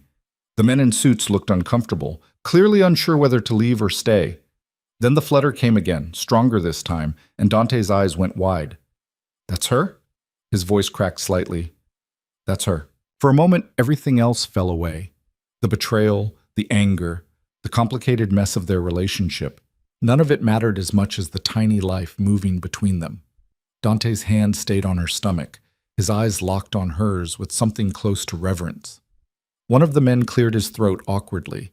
Dante seemed to remember they had an audience. "Get out," he said without looking at them. "All of you, we'll reschedule." The men left quickly, closing the door behind them. Dante's hand was still on Arya's stomach, his thumb tracing slow circles. "She's real," he said quietly. "I knew she was real, but feeling her changes everything," Arya finished. "I know." They stood like that for a long time, connected by his hand and the life growing beneath it. When Arya finally stepped back, Dante's hand fell to his side, but his expression stayed soft. "Thank you," he said, "for sharing that with me. You didn't have to." "She's your daughter, too." Arya's voice was careful. "Whatever else is broken between us, that's not changing. You deserve to be part of this." Something shifted in Dante's face, gratitude mixed with pain. "I don't deserve it, but I'm grateful anyway." After that day, the dynamic between them shifted again. Not back to what it had been, but into something new. They started spending more time together, not because Dante demanded it, but because Arya found herself seeking him out. To share updates about the baby, to discuss nursery plans, to simply exist in the same space. Dante threw himself into preparing for fatherhood with the same intensity he brought to everything else. He read parenting books. He interviewed pediatricians. He had an entire wing of the house renovated into a nursery suite, but only after presenting Arya with 3 different design options and letting her choose. The room they created together was beautiful in a way that hurt. Soft cream walls, a crib made from dark wood, shelves already filling with books and stuffed animals. A rocking chair by the window where Arya could imagine feeding her daughter while watching the gardens below. "It's too much," she said, standing in the doorway one afternoon while workers put finishing touches on the space. "Nothing's too much for her." Dante stood beside her, his hands in his pockets. "Or for you. You can't buy your way out of what you did." "I know." He didn't look at her. "But I can make sure my daughter has everything she needs, and right now you need to feel safe, prepared. So that's what I'm giving you." Arya wanted to argue, but the truth was she did feel safer with all the preparations. Having a plan, having everything ready, it made the terrifying prospect of motherhood feel slightly less overwhelming. At 5 months pregnant, Arya finally told her mother the truth. Not all of it. Patricia didn't need to know about the manipulation or the contract. But enough. That she was pregnant. That the father was Dante Valentino. That they were trying to figure out how to raise a child together despite their complicated relationship. Patricia had been silent for a long time after the confession, her hands wrapped around her teacup in Arya's sitting room. The cancer treatment had worked miracles. She looked healthy again, vibrant, more like her old self than she had in over a year. "Are you happy?" Patricia asked finally. The question caught Arya off guard. "I don't know, sometimes. Maybe." "Does he treat you well?" Arya thought about Dante's careful attention, the way he'd started asking instead of demanding, the reverence in his touch when he felt their daughter move. "He's trying to. It's complicated." "Love usually is." Patricia reached across to squeeze Arya's hand. "I won't pretend to understand your situation, but I see how you look when you talk about him. There's anger there, but there's something else too. Something that looks a lot like caring despite yourself." "I hate that I care about him." The words burst out before Arya could stop them. "After everything he's done, I should hate him. Only hate him, but I can't. That's what makes it love, baby. The fact that it survives even when it shouldn't." Patricia's eyes were knowing. "Just promise me you're protecting yourself, that you're not losing who you are for him." "I'm trying not to." Arya's hand went to her stomach. "But I don't know who I am anymore. I'm not who I was before. I can't be." "Then figure out who you are now. And make sure he sees that woman, respects her, values her. If he can't do that, all the love in the world won't be enough." After her mother left, Arya sat with those words. Who was she now? Not the struggling maid working herself to death, not the naive girl who'd fallen for a beautiful monster. She was something else, something harder, more complicated. A woman who'd survived being broken and was slowly reassembling herself into a new shape. That night she found Dante in the gym, working out his demons on a punching bag. His shirt was soaked with sweat, his knuckles wrapped in tape, his movements brutal and precise. She watched from the doorway as he drove his fists into the bag over and over, like he was fighting something invisible. "You're going to hurt yourself," she said finally. Dante stopped mid-punch, breathing hard. Wouldn't be the first time. "What's wrong?" "Nothing. Everything." He unwrapped his hand slowly. "I got a call today. Someone's been asking questions about you, about us." Arya's stomach dropped. "What kind of questions?" "Who you are. How you came to be here. Whether you're here willingly." His expression was grim. "One of my rivals trying to find leverage. If they think you're a weakness, they'll use you to get to me." "So what does that mean?" "It means I'm increasing security. It means Marco stays with you whenever you leave the estate. It means we need to be more careful." He crossed to where she stood, his eyes intense. "It means my world is dangerous, and I'm sorry you're caught in it." "I'm not caught in it. You put me in it." "I know." His hand came up to cup her face, and she let him. "And if I could take it back, if I could keep you safe from all of this, you wouldn't." Arya's voice was steady. "Because that would mean letting me go, and we both know you won't do that." Dante's jaw tightened. "No, I won't. But I'll protect you with everything I have, you and our daughter." "What if that's not enough? What if someone gets through anyway?" "Then I'll burn the world down to get you back." He said it like a promise, and Arya believed him. That was the terrifying part. She believed every word. The threats materialized slowly. First it was a black sedan following them to a doctor's appointment, then a photographer outside the estate gates, then a phone call to Arya's cell from a blocked number, heavy breathing but no words before the line went dead. Dante's response was immediate and overwhelming. More guards, more cameras. He hired a security team that did full sweeps of the estate twice daily. He stopped leaving Arya alone, even in the house. When he had to travel, he left Marco and 2 other men with strict instructions not to let her out of their sight. It should have felt suffocating. Instead, Arya felt oddly protected. Like for the first time since this whole nightmare began, Dante was putting her safety above his own needs. He wasn't controlling her, he was shielding her. 1 week after the threat started, everything came to a head. Arya was in the garden in the late afternoon, Marco stationed discreetly by the gate, when a man appeared on the path ahead of her.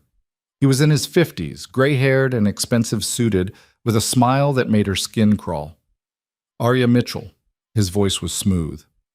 "Or should I say Arya Valentino, though I understand you two aren't actually married." Marco was moving toward them, his hand going to his weapon, but the man held up his hands. "I'm not here to hurt her. I'm here to talk. 5 minutes, that's all I ask." "You need to leave." Marco's voice was hard. "Now." "Or what? You'll shoot me in broad daylight?" The man smiled. "I don't think Dante wants that kind of attention. Let me speak to the girl, then I'll go." Arya's heart was hammering, but she kept her voice steady. "What do you want?" "To give you information about the man who's keeping you prisoner here." "I'm not a prisoner. Aren't you?" The man tilted his head. "You live in his house, under his guards, carrying his child. When's the last time you had a choice about anything?" Marco was on his phone now, undoubtedly calling Dante. The man had maybe 2 minutes before the situation escalated badly. "Say what you came to say," Arya said. "Then leave. Dante Valentino is a monster. I'm sure you know that already. But do you know the extent of it? The people he's killed, the lives he's destroyed? There's a ledger, Arya, a detailed record of every crime, every murder, every act of violence he's committed. If that ledger went public, he'd spend the rest of his life in prison." "Why are you telling me this?" "Because I want you to know you have options. You can help me bring him down. In exchange, I'll make sure you and your child are protected, financially secure. You'll never have to see him again." The man pulled a business card from his pocket, holding it out. "Think about it. That's all I ask." Before Arya could respond, Dante's voice cut through the garden like a blade. "Get away from her." He was striding down the path with 4 armed men behind him, his face a mask of cold fury. The gray-haired man didn't flinch. "Dante, always a pleasure." "Morrison." Dante's voice was ice. "You have 10 seconds to get off my property before I have you removed in pieces." "I was just leaving, but I made my offer. The girl's smarter than you give her credit for. She'll make the right choice." Morrison nodded to Arya. Think about it, dear. You don't have to raise your daughter in this world. He walked away calmly, disappearing through the garden gate. Dante watched him go, every muscle in his body coiled with violence. Are you okay? He turned to Arya, his hands hovering like he wanted to touch her, but wasn't sure he should. Did he hurt you? No, he just talked. Arya's voice was shaking despite her efforts to control it. He said there's a ledger, evidence of everything you've done.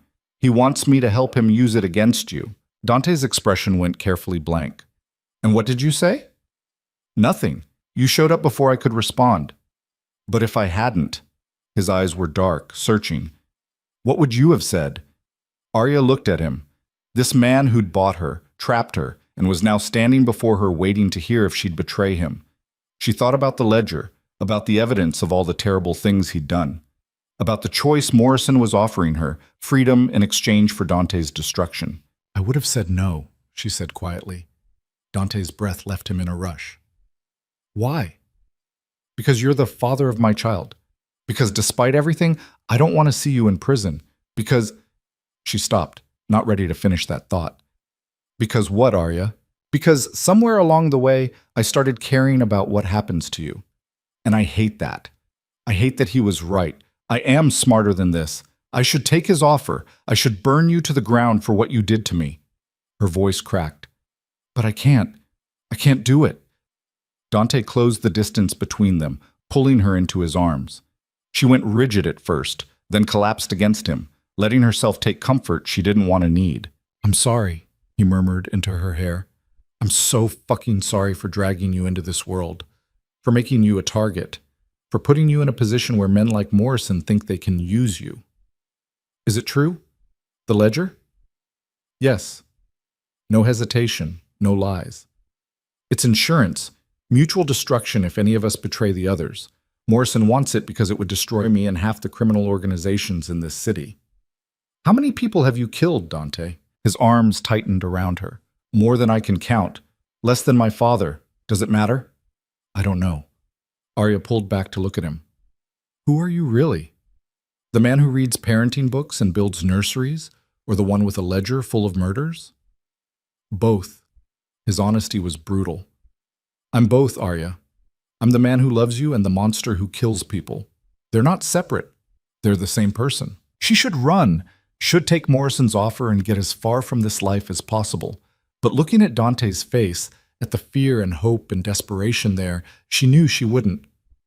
We need rules, she said finally. Real ones. If I'm staying, if we're doing this, I need boundaries. Anything. You don't lie to me, ever. Even when the truth is ugly. Done. You don't make decisions about me or the baby without talking to me first. Done. And you do everything you can to keep your world away from our daughter. She doesn't grow up seeing violence. She doesn't grow up afraid. Can you promise me that? Dante's throat worked.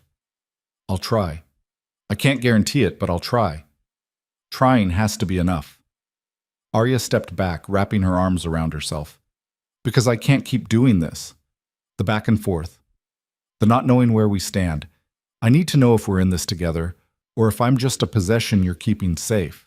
You're not a possession, Dante's voice was rough. You're everything, Arya. You're the reason I come home. The reason I'm trying to be better. The reason I look at my empire and wonder if any of it matters compared to keeping you safe. Then prove it. Her voice shook. Not with words or gifts or grand gestures. Prove it every day by choosing me. Choosing us. Over whatever instinct tells you to control and manipulate. Can you do that? I don't know. The admission cost him. But I want to. More than I've wanted anything. Arya nodded slowly. Then we start there. With wanting. With trying. And we see what happens. That night, Dante asked if he could sleep in her room. Not in her bed. Just nearby, where he could make sure she was safe.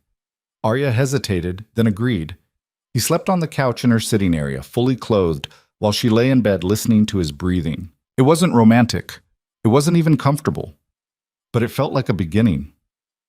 The next morning, Dante was gone before she woke, but there was coffee on her nightstand and a note.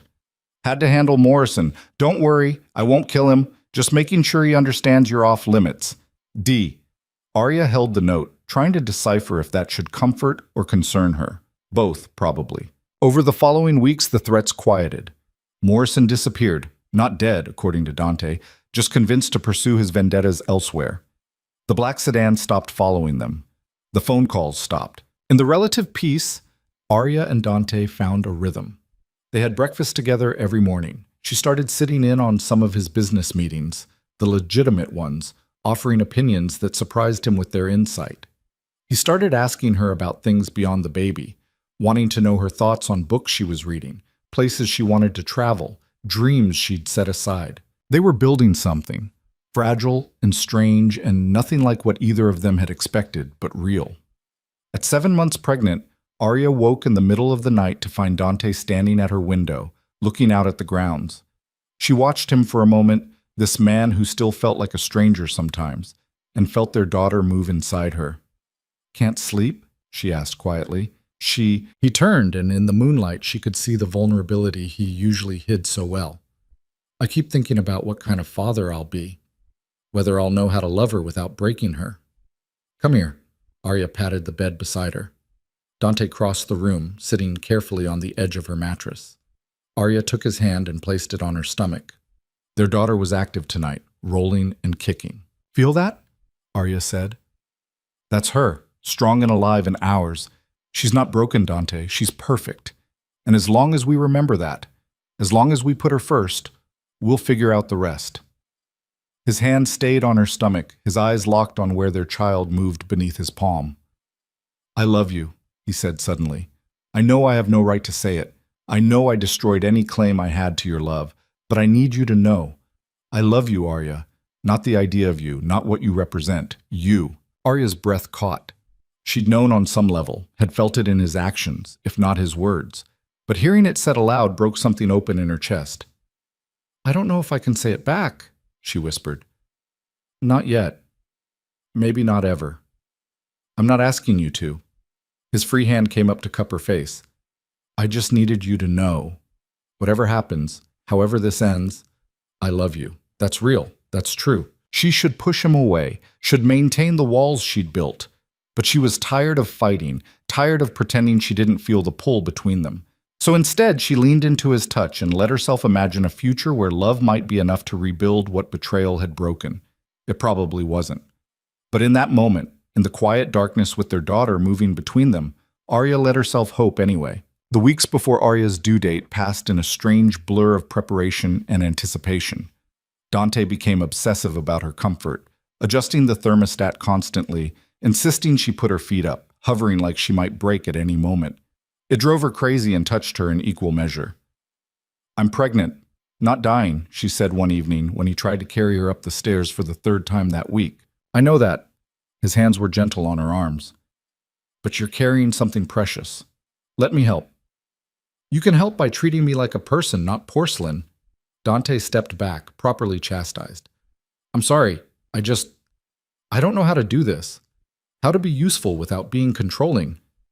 It was the most honest thing he'd said in weeks, and Arya felt her anger deflate. "Just be present. That's all I need. Be here, be honest, and stop trying to manage everything." "I can try." He paused. "Actually, there's something I want to ask you about after the baby comes." Arya's stomach tightened. "What about it?" "I want us to be a family, a real one. Not just 2 people co-parenting, but—" He ran a hand through his hair, uncharacteristically nervous. "I want to marry you, Arya. Not because of obligation or control, because I want to build a life with you." The proposal hung between them, messy and imperfect. No ring, no grand gesture, just a broken man asking for more than he deserved. "I can't answer that right now," Arya said carefully. "Ask me again in a year, after we've both had time to see if this, whatever this is, can actually work. If you can actually be the partner you're promising to be." Dante's face fell slightly, but he nodded. "A year. I can do that. I can prove to you that I've changed." "You haven't changed, Dante. You've just started trying. There's a difference." She softened her voice. "But I see the effort. That counts for something." 3 days before her due date, Arya's water broke at 2 in the morning. She woke to wetness and cramping, and her first coherent thought was panic. Dante was in his own room. They'd maintained separate bedrooms despite the growing intimacy between them.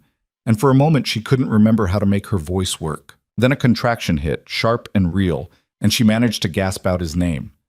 Dante was in her room in seconds, still half asleep, but instantly alert when he saw her face. "What's wrong?" "The baby. She's coming." Everything after that was controlled chaos. Dante called Dr. Chen, got Arya dressed, had Marco bring the car around. By the time they were driving to the hospital, Arya's contractions were 5 minutes apart, and she was gripping Dante's hand hard enough to leave marks. "Breathe," he kept saying. "Just breathe, I've got you." "Easy for you to say," she gritted out between contractions. "You're not the one pushing a human being out of your body." Despite the pain, despite everything, Dante laughed. Fair point. Labor was brutal. 18 hours of contractions that felt like her body was tearing itself apart, of Dante holding her hand and whispering encouragement, of doctors and nurses checking her progress. Arya had never felt so vulnerable, so raw, so completely out of control. At hour 15, when the pain was so intense she couldn't see straight, she looked at Dante and said, "I hate you for this." "I know." His voice was thick. "I'm sorry. I'm so sorry. If I survive this, I'm never letting you touch me again. Whatever you want." But when the final push came, when Dr. Chen said she could see the head, Arya gripped Dante's hand and held on like he was the only thing anchoring her to earth.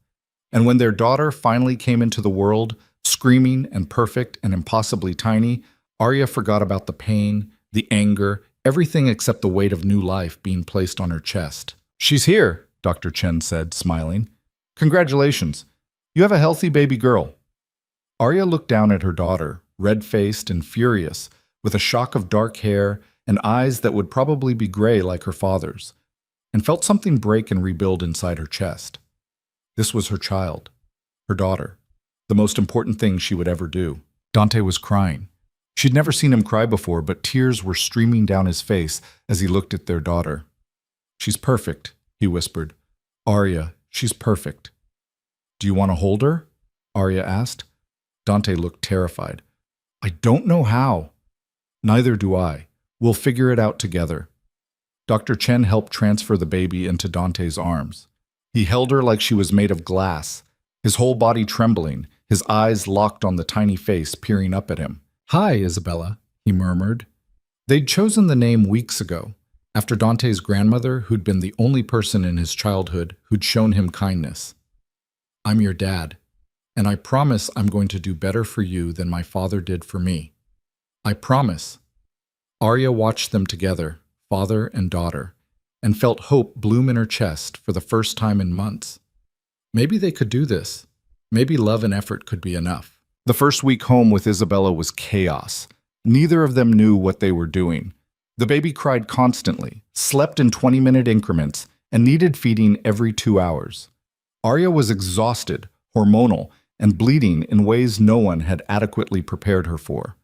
Dante tried to help, but was equally clueless, hovering anxiously while Arya navigated breastfeeding and diaper changes and the terrifying responsibility of keeping a tiny human alive. On the 4th night, Arya broke down completely.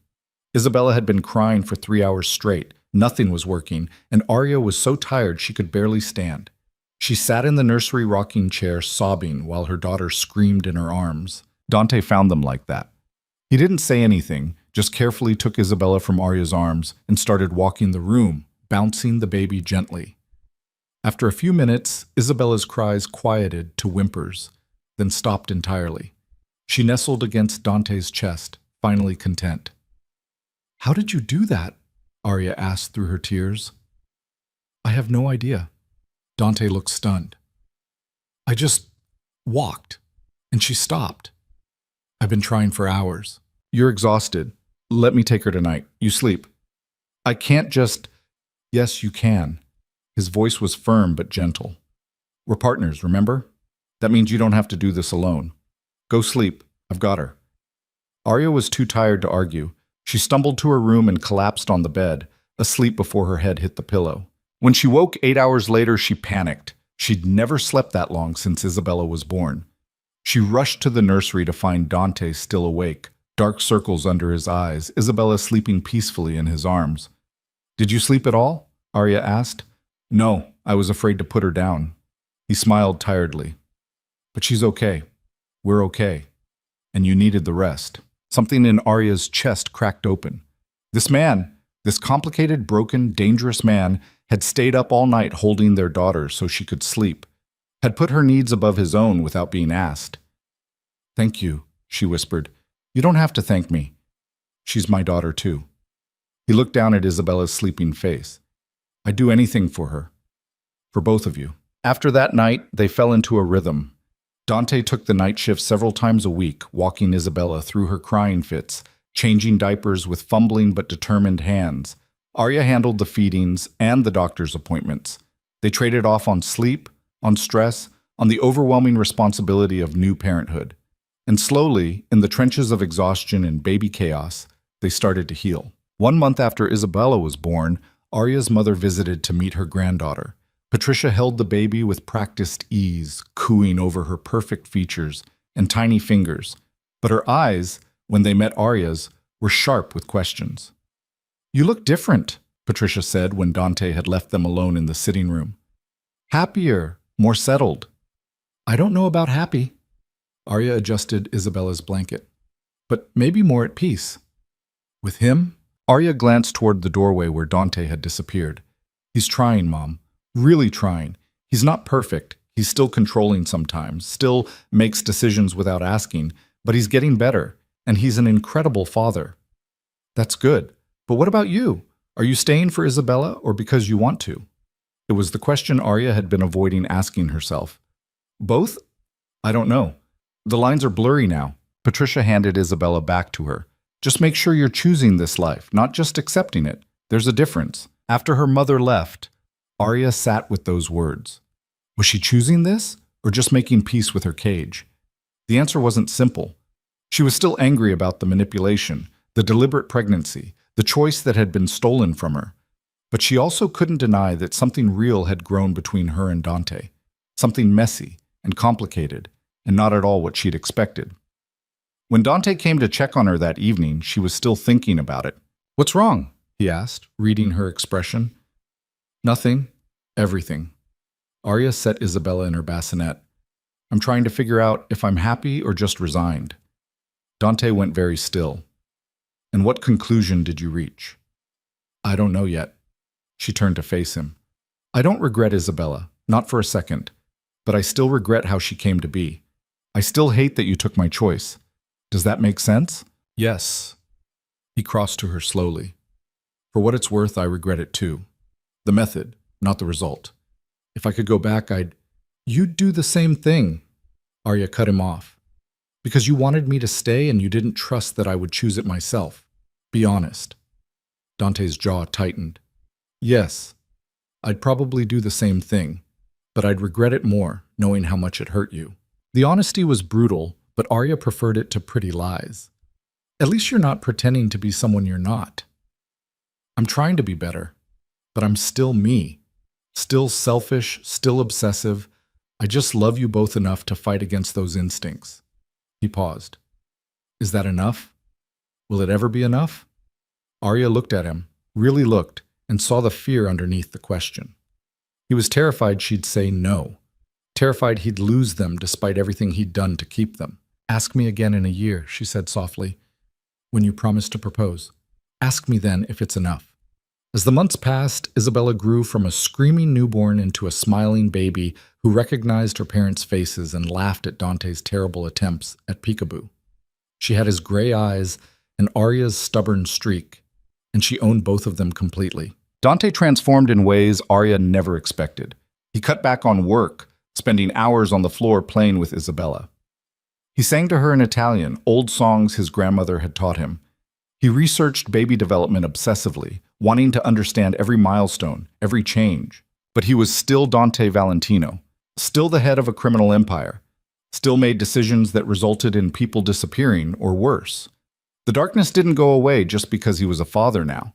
It just lived alongside the tenderness, creating a cognitive dissonance that Arya struggled to reconcile. One night, when Isabella was 6 months old, Arya woke to find Dante's side of the bed empty. They'd started sleeping together again a few weeks prior. Not sexually, just sharing space, taking comfort in proximity. She found him in the nursery, standing over Isabella's crib with an expression of such fierce protectiveness it made her heart ache. "What's wrong?" she asked quietly. "I keep thinking about all the ways the world could hurt her." His voice was rough. "All the dangers I can't protect her from. What if I'm not enough? What if I fail her?" Arya crossed to him, sliding her arm around his waist. "You won't. You're already giving her what your father never gave you, love without conditions. That's enough." "Is it?" "I'm a criminal, Arya. I hurt people. What happens when she's old enough to understand what her father does? Then we tell her the truth." Arya surprised herself with the certainty in her voice. "We tell her that people are complicated, that her father made choices, some good, some terrible, but that he loves her more than anything. We teach her to be better than both of us while accepting us as we are."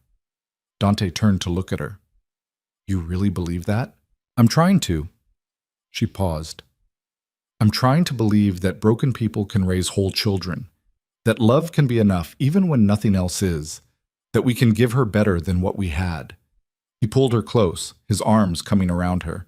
They stood like that for a long time, watching their daughter sleep, both terrified and hopeful in equal measure. The year mark approached faster than Arya expected. Isabella was walking, babbling nonsense words that occasionally sounded like mama or dada, and destroying everything within reach with delighted enthusiasm. Patricia's cancer remained in remission. The estate had become home in ways Arya never thought possible. And Dante, complicated, controlling Dante, had somehow become her partner in the truest sense. They still fought, still had moments where his instinct for control clashed with her need for autonomy. But they talked through it now, worked through it, instead of letting resentment fester. On the afternoon of their one-year anniversary, 1 year since Dante had asked her to marry him, he found her in the garden. Isabella was napping, and Arya was reading in the same spot where Morrison had confronted her months ago. "Can I sit?" Dante asked. She nodded, setting her book aside. He sat beside her, hands clasped between his knees, suddenly looking nervous. "It's been a year." "I know. I said I'd ask you again about marriage, about being a family." Arya's heart started racing. "Dante, wait. Let me say this first." He turned to face her fully. "I know I don't deserve you. I know what I did was unforgivable. I manipulated you, trapped you, took away your choice. And I've spent every day of the past year trying to prove that I'm more than that moment, more than that decision." "You have proven it." Arya's voice was soft. "You're not the same man who engineered my pregnancy. You're better, not perfect, but better. Then marry me." He pulled out a simple ring, platinum with a single diamond, elegant and understated. "Not because you have to, not because of Isabella or obligation. Marry me because you choose to, because you want this life with me, messy and complicated as it is." Arya looked at the ring, at his face, at the future stretching before them. She thought about the girl she'd been, desperate and powerless, selling herself to save her mother. She thought about the woman she'd become, stronger, harder, more complicated. She thought about Isabella sleeping in her crib and the life they'd built in the ruins of betrayal and manipulation. "I need you to understand something first," she said. "I'm not the same person you bought. I won't let you control me. I won't let you make unilateral decisions about our life. If we do this, we do it as equals." "Equals?" Dante nodded. "I can do that." "Can you really? Because your instinct is always going to be to control, to manipulate. Can you fight that instinct every single day?" "I can try. That's all I can promise. I'll try every day to be the man you deserve." Arya took the ring from him, feeling its weight in her palm. This was it, the moment where she chose her future. Not out of desperation or obligation, but with full knowledge of what she was choosing. "Yes," she said quietly, "I'll marry you. Not because I've forgiven you for everything, I'm not sure I ever fully will, but because I choose this. I choose us." Dante's breath left him in a rush. He slid the ring onto her finger with shaking hands, then pulled her into his arms. "I love you. I'll spend the rest of my life proving I'm worth that choice." They married quietly a month later, just Patricia, Mrs. Chen, Marco, and Isabella, who spent the ceremony trying to eat Arya's bouquet. No grand affair, No spectacle. Just two imperfect people committing to build something real from the wreckage of their beginning. That night, after Isabella was asleep and the house had gone quiet, Dante and Arya lay together in their shared bed. "Do you regret it?" he asked. "Any of it?" Arya thought about the question honestly. "I regret the manipulation, the loss of choice, the way it started. But I can't regret where we ended up. Isabella, this life, even you sometimes, I can't regret the good that came from the bad." "That's very evolved of you." "Don't get too excited. I'm still going to throw it in your face during arguments." Dante laughed, the sound genuine and warm. "I'd expect nothing less." 2 years after Isabella's birth, their life had settled into something resembling normal. Isabella was a whirlwind of energy and personality, speaking in full sentences and terrorizing everyone with her questions and opinions. Dante had stepped back from the worst parts of his business, delegating the truly dark work to people he trusted while focusing on the legitimate enterprises. Arya had gone back to school, finishing her degree in education. It was hard, balancing motherhood and studying, but Dante supported her fully. Hiring nannies when she needed time, staying home to watch Isabella, encouraging her when she wanted to quit. They weren't perfect. They still fought about his controlling tendencies, about the secrets he kept, about the life of crime that lurked in the shadows of their domesticity. But they were real, they were trying, and somehow that was enough. One evening, watching Dante teach Isabella how to read, Arya felt a strange sense of peace wash over her. This was her life now. Not the one she'd planned, not the one she would have chosen if given the option, but hers nonetheless. "What are you thinking about?" Dante asked, looking up from the children's book. "Just that life is strange." Arya sat beside them on the floor. "How the worst thing that ever happened to me led to the best things too." "Am I one of the best things?" There was vulnerability in his question. "Sometimes," she smiled. "When you're not being insufferable. I can live with sometimes." Isabella climbed into Arya's lap, demanding attention. And sitting there with her daughter in her arms and her husband beside her, Arya realized something important. Love wasn't what she had thought it was. It wasn't grand gestures or perfect moments. It was this, sitting on the floor surrounded by board books, with a man who'd broken her and a daughter who'd healed them both. It was choosing every day to stay, to try, to build something worth keeping. Maybe that was enough. Maybe it would always be enough. Because at the end of the day, they'd both learned the same lesson. That sometimes the most powerful choice you can make is to keep choosing, even when it's hard. Especially when it's hard. Arya looked at Dante over their daughter's head and saw her future reflected in his eyes. Imperfect, complicated, and entirely their own. And for the first time since this whole impossible journey began, she wasn't afraid of it. She was ready.